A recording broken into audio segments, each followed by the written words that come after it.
In this video, I'll walk you through the steps to download any YouTube video for free directly on your mobile phone. If you're new to the channel, don't forget to hit that subscribe button. Liking this video will also support more people in discovering and enjoying its content. A lot of times, people want to download YouTube videos for offline viewing without internet access, or to preserve content that could potentially be removed or changed over time. Navigate to the home screen and search for the specific video you wish to download. Once you've located it, tap on the three dots icon, usually found next to the video title or below the video player.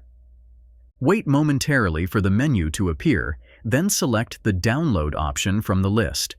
Depending on your device and YouTube app version, you may need to confirm the download or choose a download quality. For example, most of the videos will offer you only 480p or 720p as the highest quality available for YouTube's free version. Once you've tapped Download Video, the video will begin downloading to your device. You can monitor the download progress by swiping down from the top of your screen to access the notification panel. And there you have it.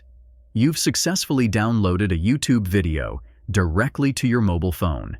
It's a straightforward process that allows you to enjoy videos offline whenever you like. If you found this tutorial helpful, don't forget to give it a thumbs up and subscribe to our channel for more useful tips like this. Make sure to check out MediaMagnetGuide.com for an abundance of tutorials and resources covering a wide range of topics.